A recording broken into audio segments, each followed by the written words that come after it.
Alright, what's up, guys? So, I saw this on the like YouTube studio thing. Like, so I guess like if you guys are like if you post a lot, I don't know, I think it looks the same for everybody. But regardless, but no, like in my like YouTube studio section of the YouTube website, they had this video on the side where it they were overall explaining the community guidelines.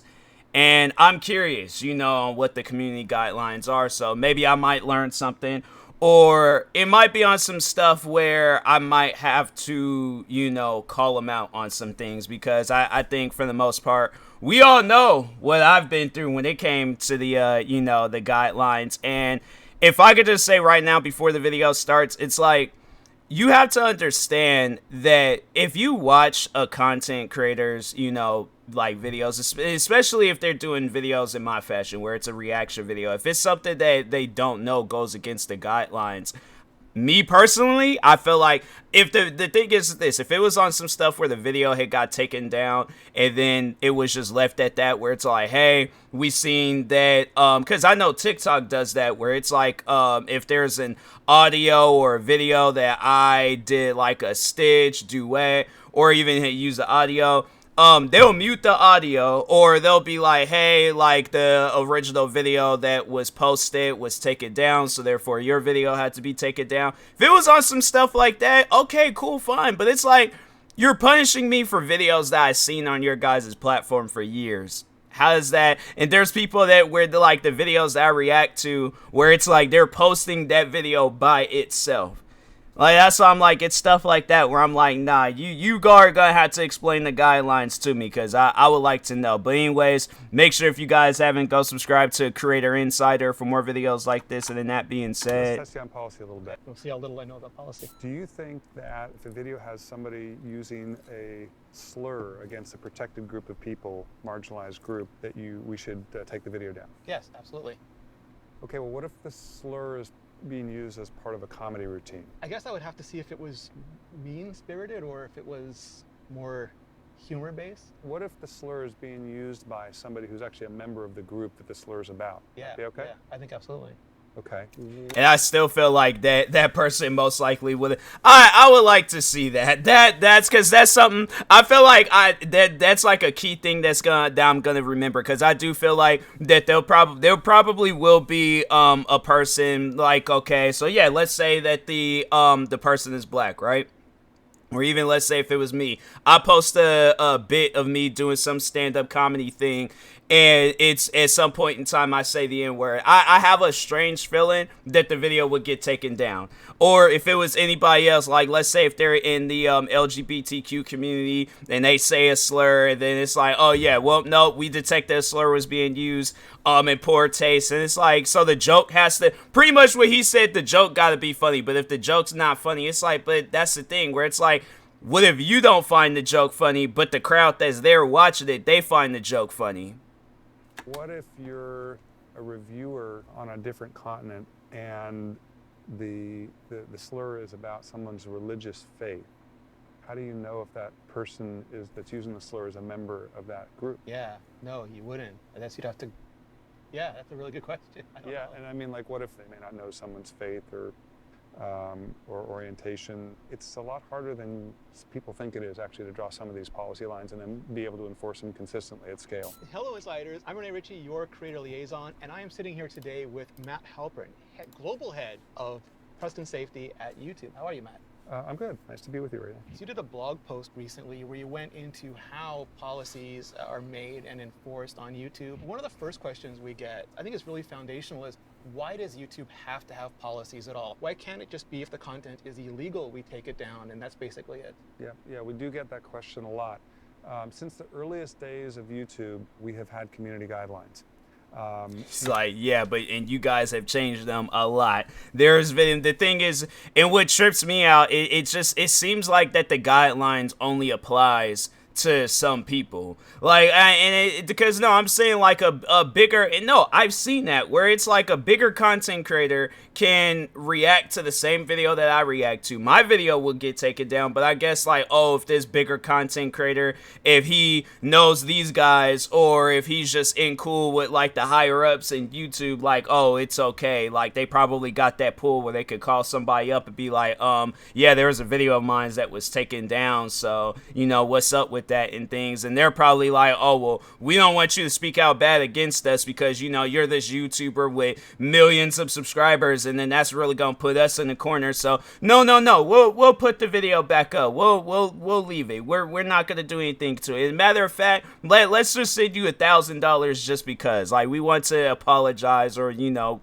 whatever the situation is. But yeah, I feel like that the guidelines only applies to some people, and we want to, you know, balance who YouTube is, which is really to be an open and a place for freedom of expression, but balance that against harm to users and to the ecosystem of creators, and just, yeah. But it's like, how do you know if it's causing like harm to the users? The thing is this, I've never had anybody watch one of my reaction videos and they was like, oh, I'm traumatized by you reacting to a dog having zoomies, or all right, so because I'm like, I've never been taken down for that. But like, in the videos that they have taken down for my channel, I've never had nobody comment on those videos saying that the video had traumatized them. Because I'd imagine if I was getting that form of feedback where I did react to something that I might not find traumatizing, but others might find it traumatizing, I would take the video down.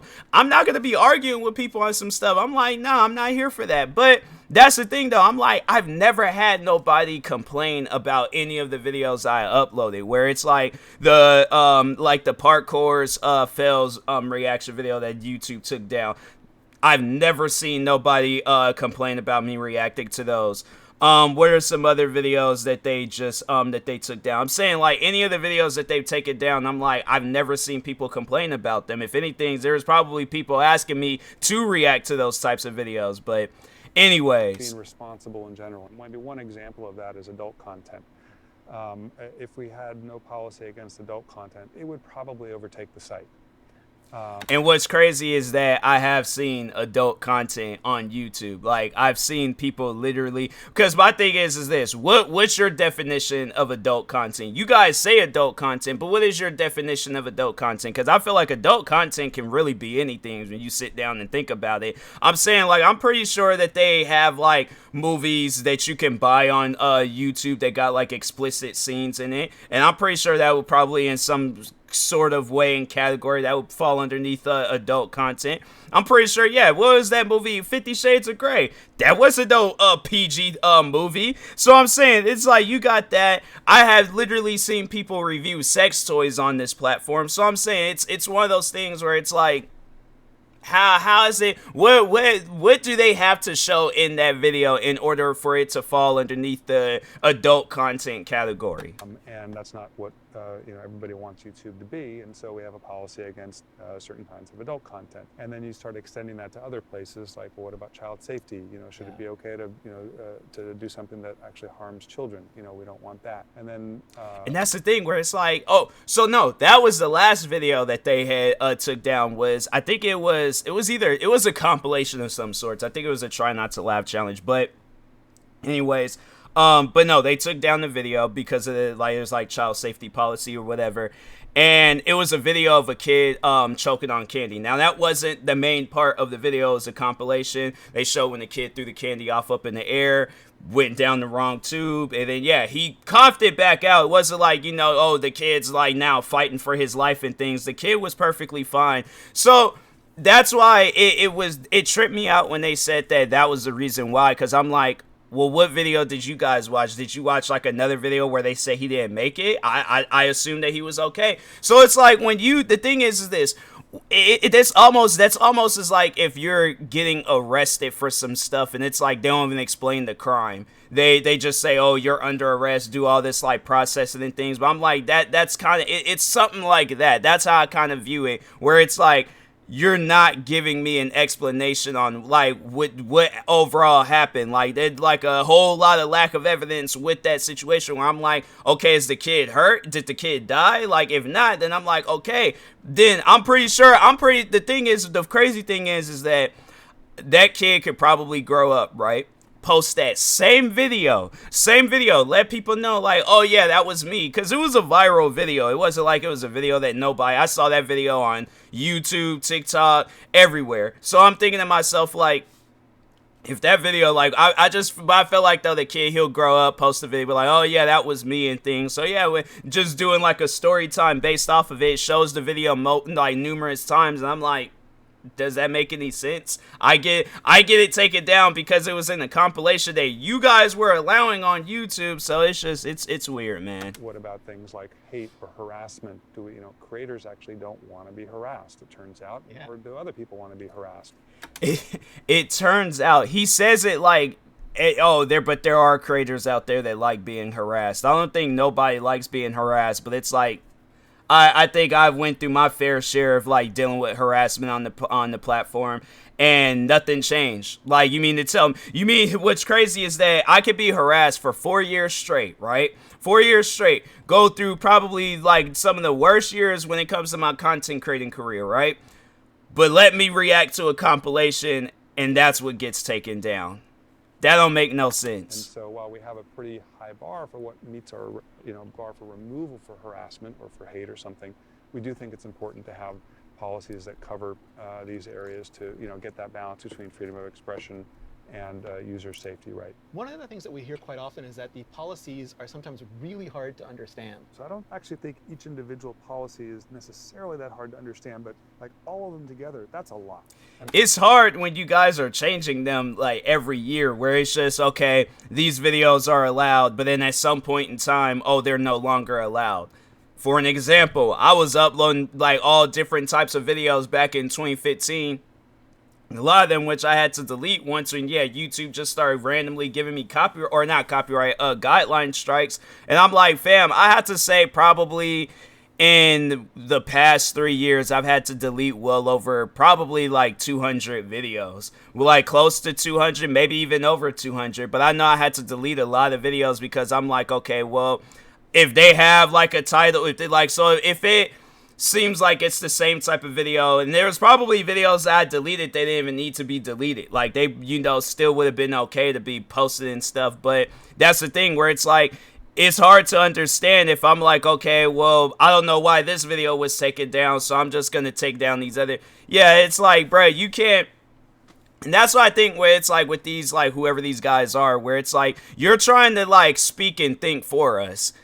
Bro, you don't know what we're interested in. Obviously, yeah, we're not going to bring no crazy stuff to YouTube because we know what YouTube is. If we want to do anything crazy, we'll go to other websites for that. But it's like, bruh, you guys are like speaking and thinking for the content creators, and it's like, you can't speak and think for people.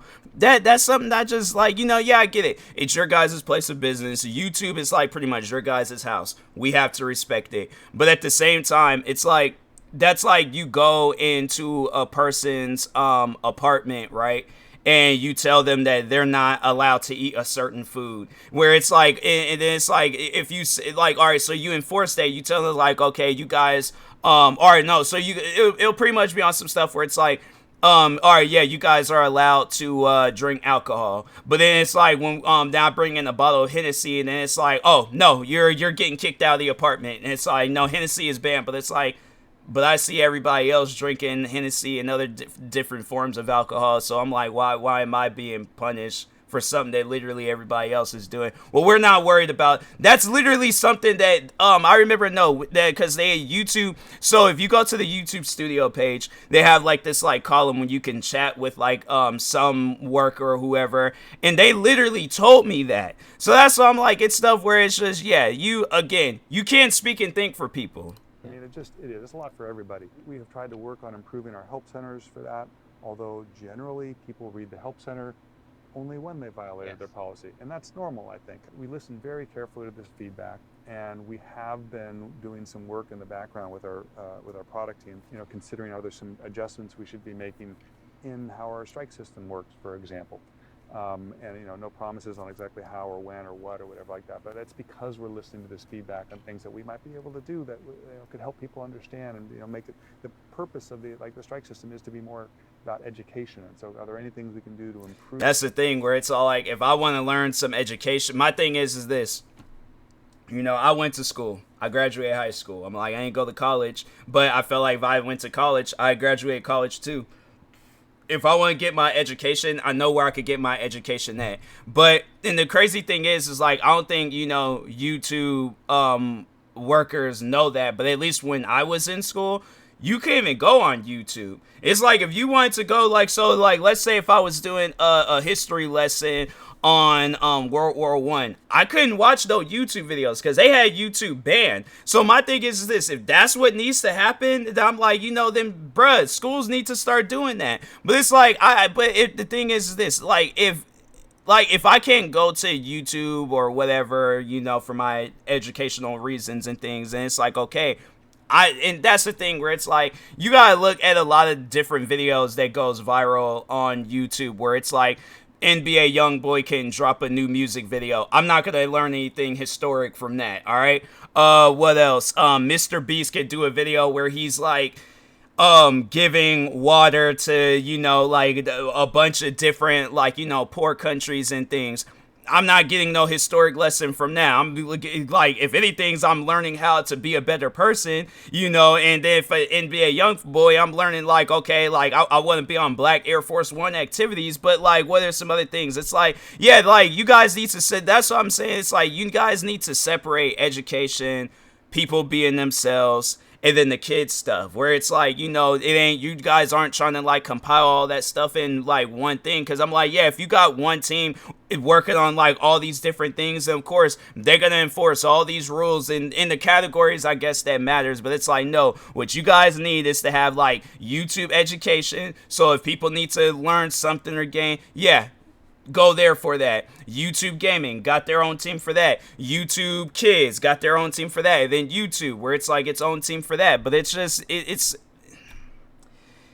yeah, I kind of had a feeling that this is where I was going to go with this video. Improve the policy experience and help people be able to understand our policies before it impacts their account. I think sometimes also for creators there is, for example, trust and safety, community guidelines, but there's also ad-friendly guidelines. And then there are some things like age gating, which can be applied across several different things. So, look, our platform is designed for, age 13 and up. We talk to child safety experts who point out the 13-year-old mind is different than an 18-year-old mind, is different than a 50-year-old mind, and different kids are different. We have done a number of things, but one of which is we do have age gating, where we say it's okay for this content to be on the platform, but it may not be appropriate for somebody under 18 to see. That's not really any different than... Yeah, my thing is this. Now, I get that. I understand that. But what trips me out, and this is something that I've brought up before when I've done videos talking on, when I've gotten guideline strikes, is that, when I think at any given age, you shouldn't see a person getting killed on YouTube for news reasons. And that's usually, or it's or there's a historic fact or whatever about it and things. But no, so I can't even remember when I had brought that up and things, but I think it might have been when they had took my video down when I think I was reacting to a gamer rage compilation or whatever. And I think a kid had he took a keyboard and he hit the kid across the head with the keyboard. Now, I saw that video a lot of different times, throughout because it's a super old video. So I saw that video a lot of different times from when I was a kid all the way up until now, my adult years. And it was never a video that was oh my God, I can't think straight. I can't, that video is so traumatizing. Why would that kid do that and things? I'm no, it's something where I'm okay, I saw the video, forgot that the video even existed, and then, yeah, it was even up until, when, yeah, YouTube gave me a guideline strike for a compilation I was reacting to, and I'm Do you know how many times this video has been posted on your guys' platform? Literally, still posted to this day. I can look that video up right now, and that video will still be up. And then, like, no, then what's crazy was that there's a much more bigger content creator than me. I'm saying, like, a content creator where it's like, yeah, I'm pretty sure if I were to name him, you guys would know of him and stuff. He even what was crazy was that he reacted to the video, and YouTube had the video on my recommendations of him reacting to that video. So my thing is this: what would you say would be more traumatizing? What would you say would be, you know, a video that a 13-year-old, 15-year-old, 18-year-old, 26-year-old, what video do you think would be more safer for the platform? A video of a kid that was perfectly fine, takes a keyboard to the side of the head, or John F. Kennedy's assassination video, a video that you can still watch on YouTube at different angles. That was something that I remember when I was doing my research just to overall see that if that video has still exists on YouTube. They have John F. Kennedy's assassination and the guy that killed John F. Kennedy, his assassination. And I'm thinking to myself, like, you can see that. You can see all these different war videos of, like, the stuff that's going on in Ukraine and Russia and things. But I can't upload a parkour fails.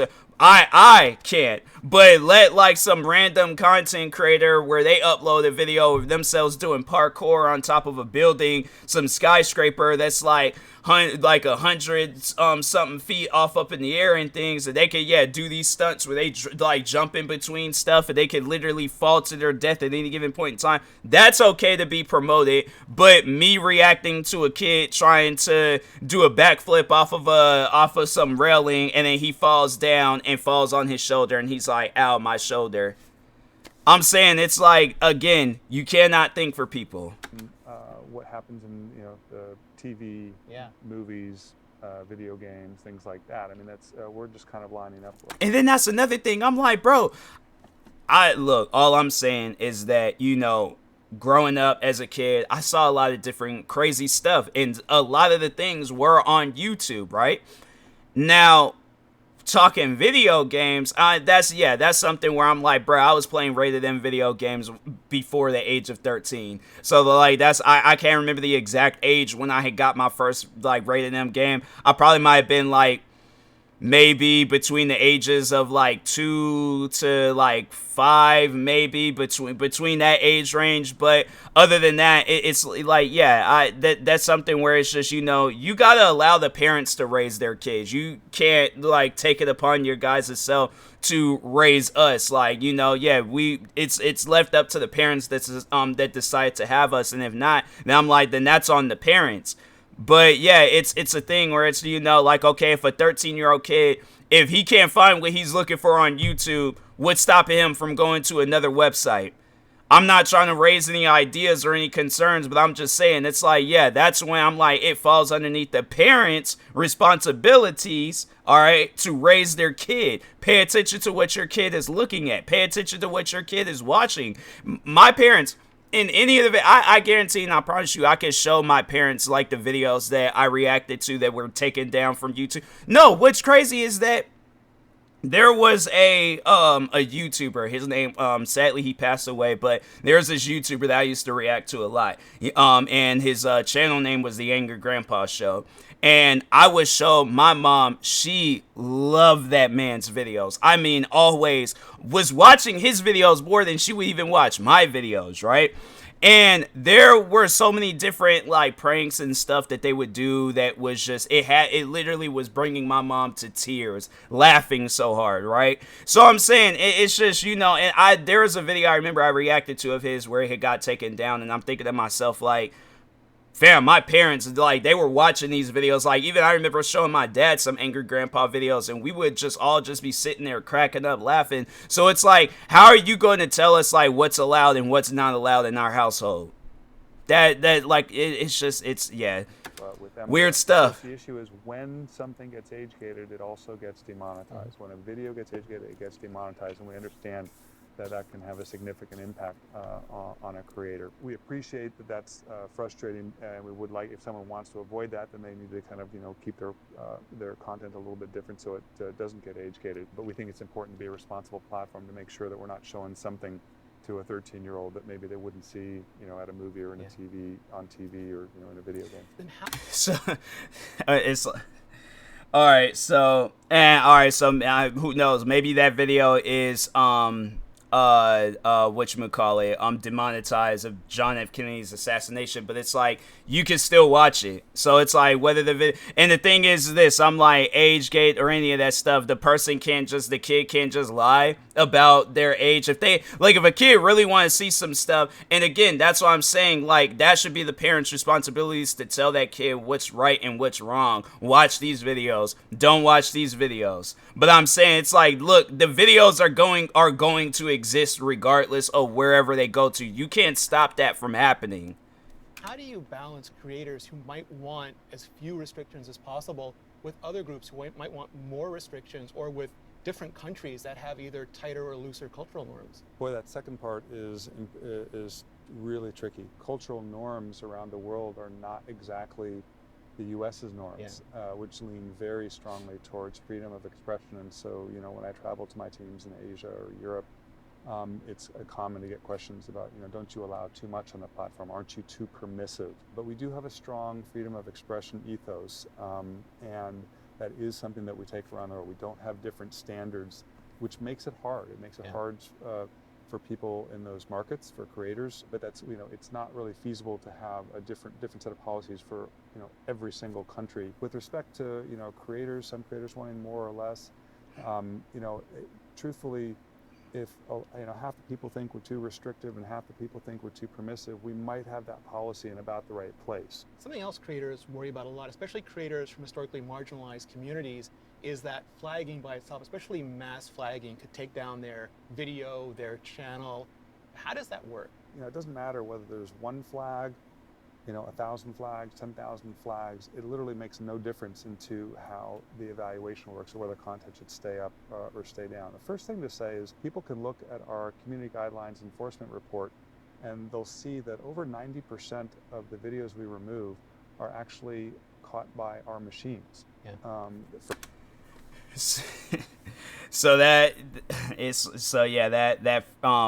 answers my question. I'm like, because that's something that I've always wondered. I'm like, who's waking up 3 a.m. all right, on any given day? Who's waking up 3 a.m. and watching my videos to see if I violate guidelines? So when they send those emails out talking, for those that have never received a guideline strike before, so what they'll do is that, they'll send you an email. And in this email, they say a team of whoever have viewed your video, and we believe that this video goes against the guidelines. If you want to appeal it, okay, appeal it. You appeal the video, and then they're all like, all right, so are you either same team or a different team, whatever. They watch it, and then they're like, they still feel that it goes against the guidelines. So that's why I just know for a fact that you're trying to...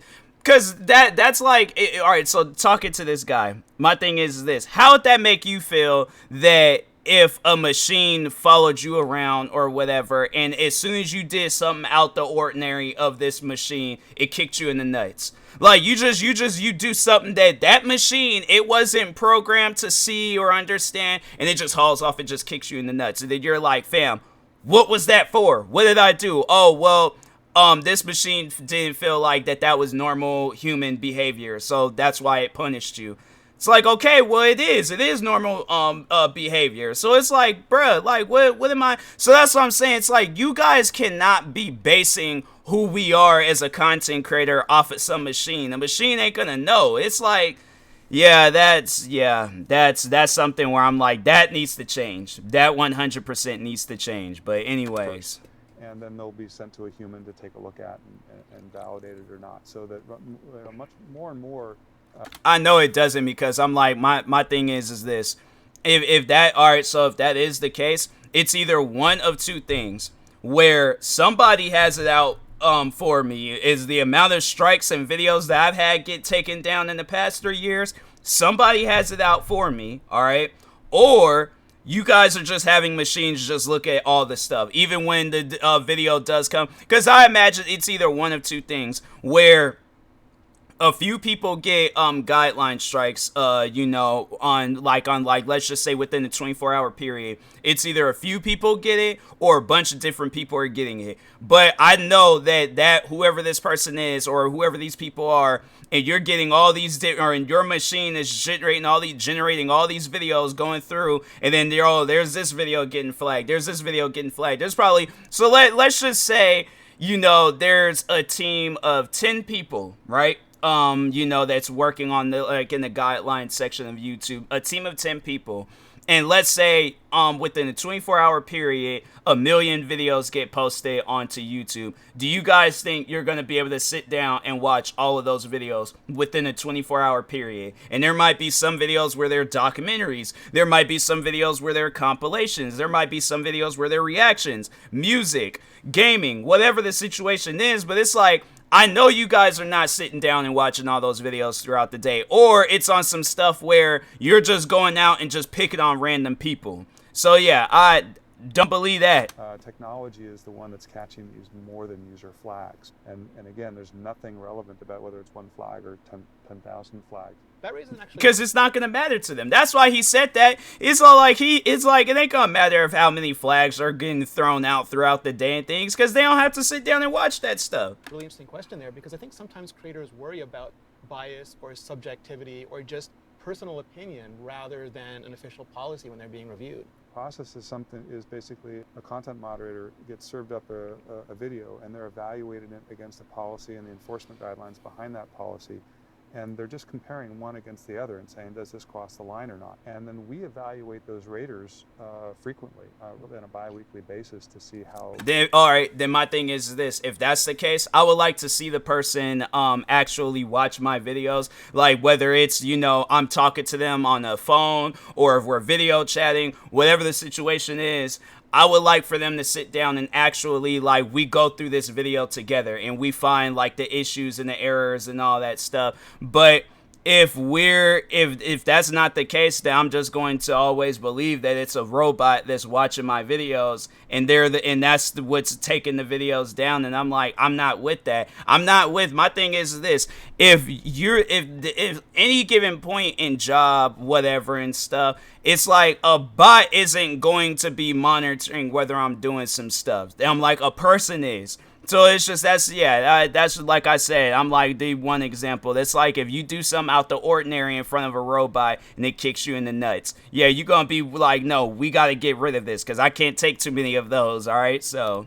their quality performance is, how their accuracy is. Are they implementing our enforcement guidelines accurately, our policies accurately? They compare the content they take down against those and see whether or not it has tripped the line or not. If they take something down they shouldn't, then that's a ding against their score, and the opposite too. If they leave something up that they should have removed, it's the same thing. And they're just getting measured against that. So that helps keep any potential bias out of the process. Sometimes creators feel it's like a speeding ticket. You know, they get pulled over while they watch a bunch of other cars just race by. So their video comes down, they see another video that they feel is very similar that's still up. There's a few reasons why that may happen. One is simply just time.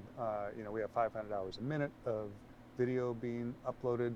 And so we may get to one video first and another one may show up the next day or something like that. And so there's a time period in between. Second is what seems like this. So I'm like, my thing is this: it takes you guys like 10 plus years to take down and that's what's crazy is like, how is it that a video that's been on your guys' platform with more views, and it's been on so it's been on there for like 10 plus years, has like 1.4 million views. My video has been up for like 2-3 years, all right, or maybe it might be a little bit more, but it's definitely not been up a lot longer than the original video has been posted, all right? But let's just say my video has been up for like maybe 3 to 5 years, and it has like less than 1,000 views. You mean to tell me like 983 views is a lot more than 1.4 million views? That's like okay, so using that example, the speeding example, that's like, if I'm going a mile over the speed limit, all right, and then you just saw this car doing 200 miles per hour over the speed limit, so you mean to tell me you're going to notice my car first before the Lamborghini or the Koenigsegg or Bugatti that's doing 200 miles per hour down the road? Does that make any sense? Like, honestly, though, that's, yeah, I'm not, ain't hearing that. Same video or the same clip, the videos may actually get evaluated differently. So let's say that one creator makes a violative comment, and or there's a clip shown of somebody speaking, and they just show it as a kind of a raw thing for people to look at, and it comes down because it's violative. The second video has the same clip, but in that video, the creator actually says, "Oh, and this isn't true," or of course we don't believe in something like that. And that's what might qualify for an EDSA exception, an educational, documentary, scientific, or artistic exception, where yeah, but it's like, so everybody, I gotta be a teacher now in order for my videos to not get. They have refuted the violative claim or condemned the violative claim. They're just kind of exposing it.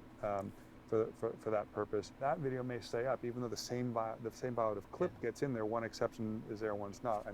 This happens often. All right, so let me just say this, because I don't want this video to just make it seem like that I'm just solely attacking this man and things. But the thing is this, I don't feel like that it's his fault on what's going on with YouTube. I feel like he would be that type of guy. He's the type of guy where it's like he's just saying what the higher ups want him to say. Maybe he is the higher up. Maybe he's like the person where all this stuff goes through. I really don't know, but I don't feel like the blame should be just 100% on him. Like, I do feel like that there probably is some shady things going on at the YouTube HQ and things, and it's one of those things where it's like I've said before, I'm like, it needs to stop before it's done to the wrong person. And then it's some stuff where it's like, you guys have to answer for it, because everybody that I tell this to, when I was just recently telling it to one of my friends, and she was telling me like, no, you should make that into a video, you should talk on that stuff.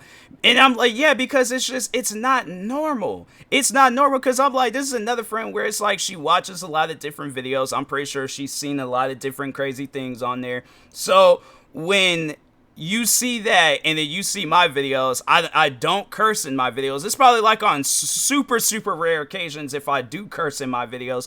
I'm not promoting nothing that's like, okay, so if I am watching a parkour fails video, yeah, I might laugh at it, but if somebody comes up to me and they're all like, oh, TMoss, do you want me to do a backflip off of this railing and crack my head on the cement? No, I don't want you to do that. Like, nah, bro, there's no reason for you to do that. It's not for my own entertainment. I'm like, nah, bro, it's on some stuff where I'm all like, yeah, I think I'm, overall know the difference between right and wrong. And I'm like, yeah, I can see wrong in that video, because if I saw any right in it, I most likely would have been out there trying to crack my head on some cement. But I'm not, because I could tell by that video. So my thing is this.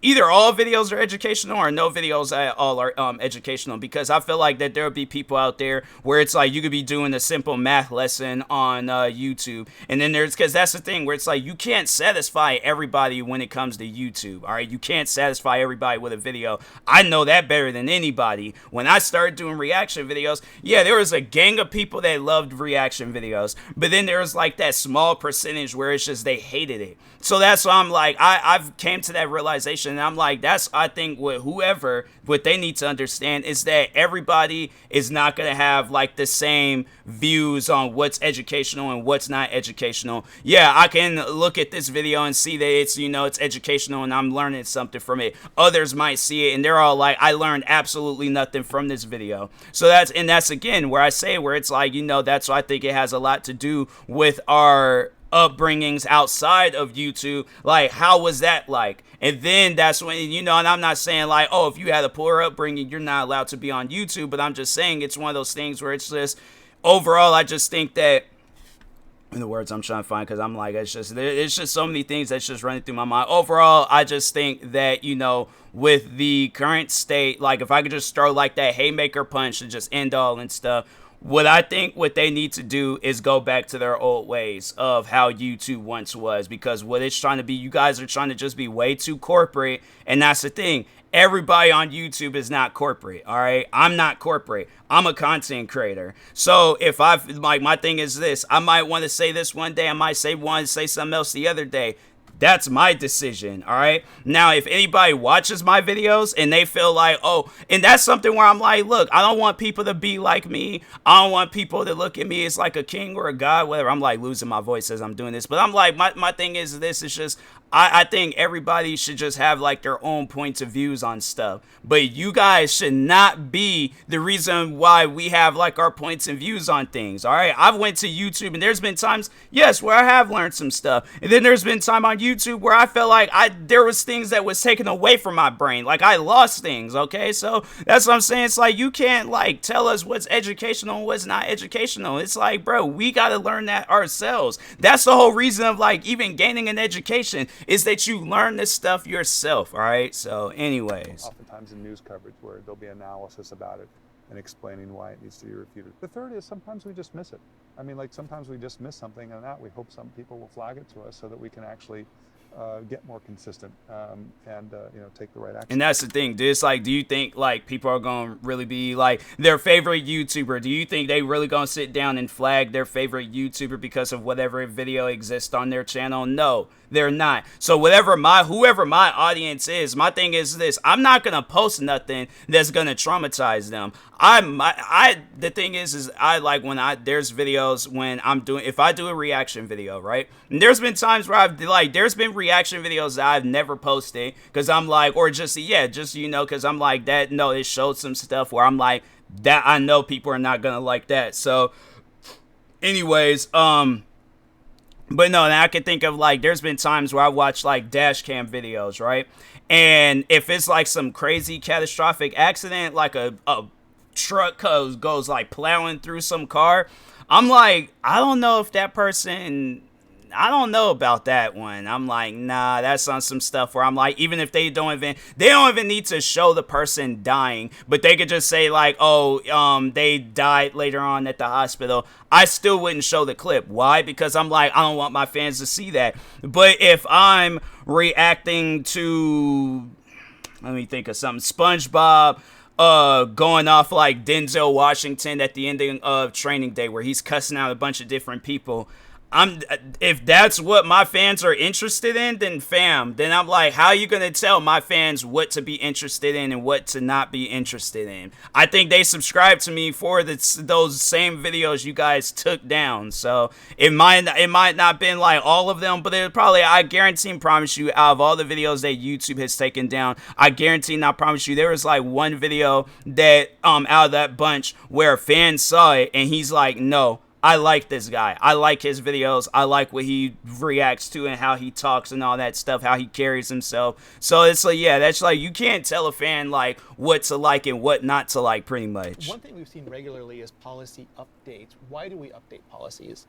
The world happens on YouTube, and the world keeps changing, and norms keep changing. We see new types of content, and we take a fresh look at something, and we realize, when we wrote that policy 3 years ago, we didn't really contemplate this kind of new content that's coming up, and I think we need to make an update. Industry standards change, because norms. And then another thing is like, if something's being done in poor taste, like, yeah, you are doing something to attack a person, that's when that stuff should be, taken down. But it's like, bro, if I'm not doing anything to attack anybody, I mean, I'm saying like, why is my videos being taken down?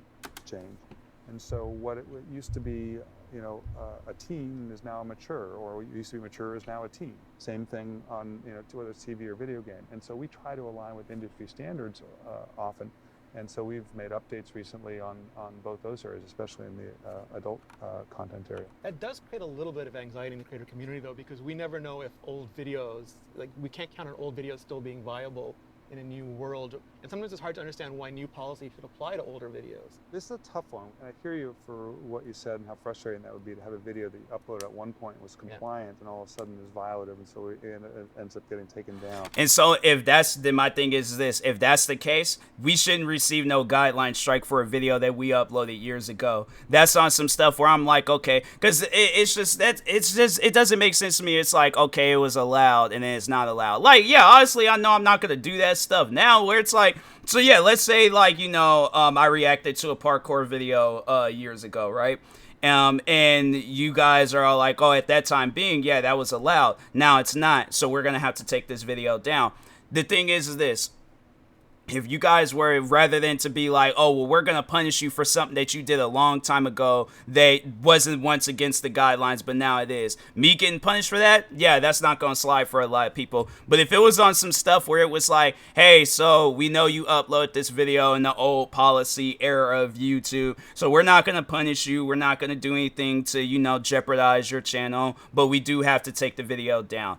I'm not going to trip about it. I'm not going to be angry about it. I'm like, shoot, you guys can take down every video if you wanted to.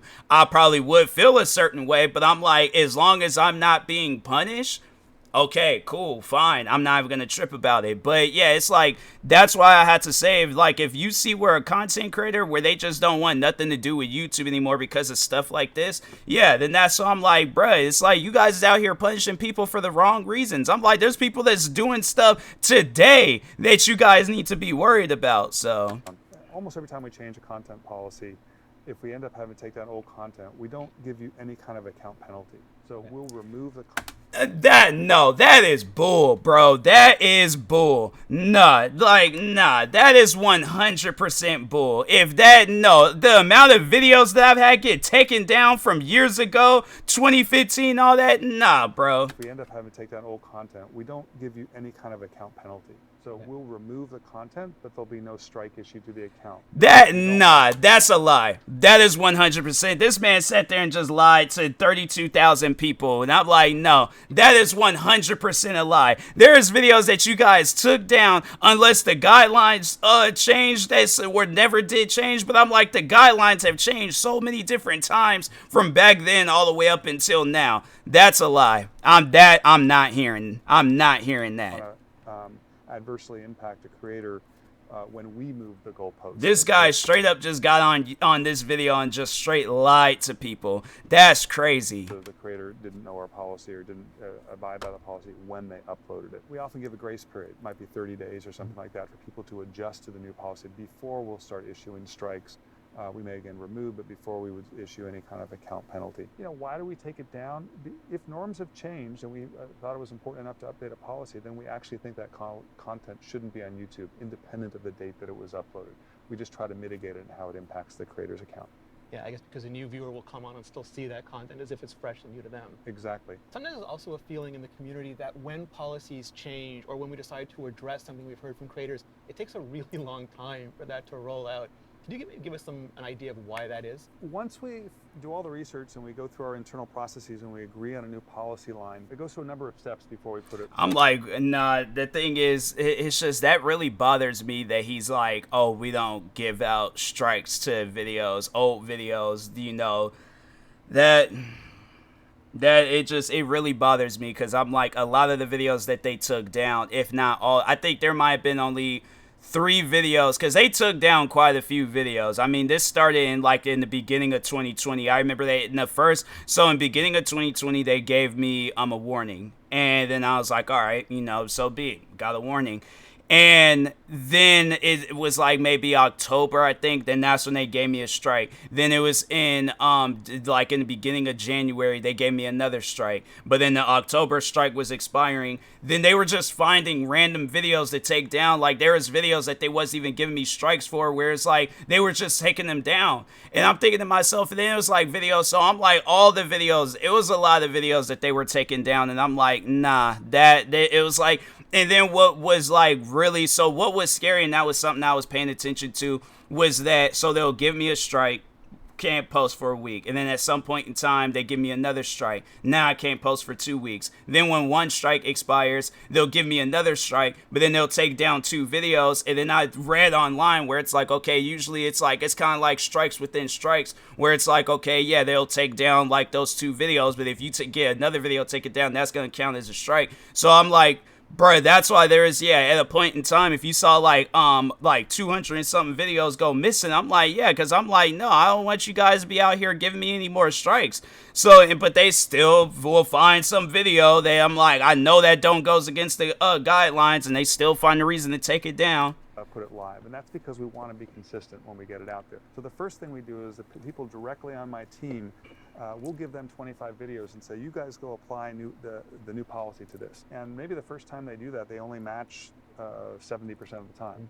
and then you give them 25 other videos, and eventually they get to like 95% or higher, or 100% match rate. That's great. Then we take that and we give it to a bunch of our content moderators, but not all of them, just like a small group. And we say, we give them the training materials and say, how do you do? And they may start out being 70% right. And eventually, through multiple cycles of updating our training materials, maybe even modifying some of our enforcement guidelines that we thought were clear but aren't actually clear, then we eventually they get to like a 95% consistency rate. At that point, and only at that point, we will go out and train thousands and thousands of people, because we want it to be consistent when it gets out live to everybody. And that process can take weeks and even months. That brings us to timestamps, which is something that we hear a lot from creators, that it's really helpful when they can tell exactly what part of their video was being actioned by a policy. I know we're making more and more of those available to creators, but do you have any sense of where we are now with that? Yeah, well, the first thing I would say is you're preaching to the choir, because part of my job is I'm just a content moderator. Yeah. Like, the high-profile decisions we make often end up at my desk before we actually render a final verdict. And if someone on my team sends me a video without a timestamp, I'm not happy. And so I can totally get it. Creators should get timestamps too if we're going to take a video down. And so we have been working on that for a couple of years. We've rolled it out to a number of different policy verticals, and our goal is to get it to all policy verticals as soon as possible. It's a matter of time, but I would hope that by maybe the end of 23 or early in 24, we'll have most of those covered. Matt, thank you so much for spending this time with us. I know like policy, trust and safety, all of that is deeply concerning to creators, and we really appreciate the transparency. Anytime. We appreciate everything creators do. And thank you all so much for watching. If you have any questions, comments, just please leave them below. Yeah. Yeah, that was a video where I'm like, maybe I shouldn't have reacted to it, because it was just feel like it was just gonna do is upset me. But yeah, that's something where I'm like, I pretty much don't I don't agree with that video. I don't. I'm gonna just flat out say it. I don't agree with anything that was said in that video, because it's on some stuff where, like, just based off of how I was talking, I'm like, yeah, don't have anything to agree on with that. So it's one of those things where it's just I still stand by it. They're gonna do this to the wrong somebody, and it's gonna really upset them. And yeah, it's most likely going to be on some stuff where it backs YouTube into a corner where it's like, no, instead of this whole, like, whatever you guys got going on now, it's like, no, you guys are going to have to start catering to the people that literally, like, make YouTube into, what it is. Because I guarantee and I promise you, it's going to be on some stuff where it's like, they're going to upset the wrong creator. And then, yeah, either it's going to probably be like how it was with Twitch and GEEK, where it's like somebody comes out with their own video sharing platform and they make, overall, like, the environment better, where it's like, okay, like, we're gonna cater to this group, cater to this group, cater to this group, rather than, oh, well, let's just have like a small team of people cater to millions of people across the world. Yeah, that's not good. So anyways, yeah, thank you guys for watching. Like, subscribe if you're new to the channel, and peace.